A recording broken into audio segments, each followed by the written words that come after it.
This is the Conscious Hour. I always enjoy watching Professor Morandi because he brings history in, facts. He doesn't politicize anything other than exposing the dirty tricks of politics and the lies and the cheating. But listen to what he's saying now, because it's a perspective that many people in the West have never seen. Remember, he's Iranian, and they are not our enemy. No. Unless, of course, you're a Zionist and you want to control that entire region. When they bomb countries, even Trump during the height of Russia, the anti-Russia sentiments in the United States being promoted by the Democrats in his opposition and Russiagate, when he bombed Syria, suddenly the mainstream media supported him. Until then, he was illegitimate and a foreign agent, and then they were rooting for him all overnight because he was, firing missiles at Damascus and other cities. That's sadly how it is. So in the case of Yemen, I think part of it is to look strong, especially since Trump is going to have to give huge concessions to Russia to achieve any sort of peace agreement. I think that is a distraction. Second is to help the Israeli regime because the siege in the Red Sea is costly. The Ansarullah is blocking the Red Sea to ships destined to Israeli regime ports, and because they blocked food inside Gaza, and this was before the genocide began again. So they're trying to help the Americans. What the Americans are doing is that they're bombing Yemen so that Israel could more easily carry out genocide. That's basically it. And the third reason is to sort of like sending a message to Iran that we're bombing Yemen and look, you're next or you're potentially next. But the point is the issue is that the United States has failed so far in Yemen. And it's not as if Biden didn't try. Biden regularly bombed the country. He regularly carried out airstrikes and slaughtered people across the country. And it's very costly for the United States because they have to bring ships to each of those aircraft carriers and other ships. It's very costly for them to be there.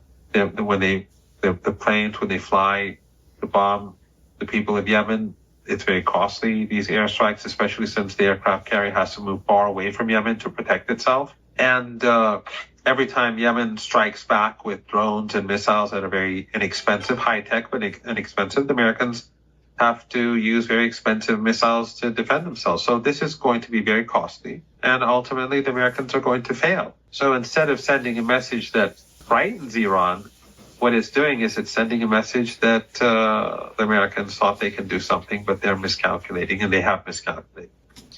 Does Yemen have indigenous capabilities of producing their arms? Yes. Yemen is a very sophisticated society. It is maybe the oldest civilization on this planet. And they are very smart people. They have universities. They have very innovative people. And they had a military industry before all this began. And I'm sure that the Iranians are assisting them, which they should. And the Iranians do not hide it. But it's not as if it's all the Iranian. It's just, Iranian assistance. These people have huge capabilities. This is a government.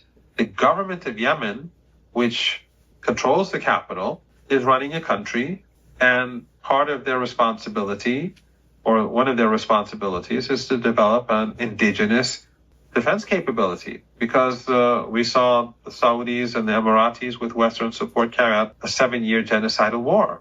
And then we saw the Americans constantly bomb Yemen when Yemen tried to stop the genocide in Gaza. So obviously they're going to develop their capabilities and Iran will assist them. But it's not as if Iran is sending weapons there. I mean, the Americans have been trying to impose a siege on Yemen for a decade now. The Iranians are obviously assisting them. But Yemen has its capabilities, which are deep, deep underground. The country is not small. It is large. It is mountainous. People are smart. It has a large population, relatively speaking. And therefore, I think a victory for the United States under these circumstances is just not possible. So this is probably a wake-up call if people watching this. They think Yemen's some backward country. It's one of the oldest countries in the world. And so just think of Hegseth. Just think of Marco Rubio. Just think of Trump. Just think of Biden. Just think of them saying, Yemen, a terrorist state, a terrorist state. Anytime you hear that, it's a reflection of who they are, not who Yemen is, not who Iran is. Iran isn't going around the world stealing people's resources. Yemen isn't going around stealing the people's resources. So do you finally understand how you're being played by the Republican Party and the Democratic Party? And you now know that 93% of them are paid off by the Zionists that are causing all of this chaos and could cause the collapse of the United States government. So a bunch of egocentric men and women on steroids want to win the game of Monopoly so we can control the world.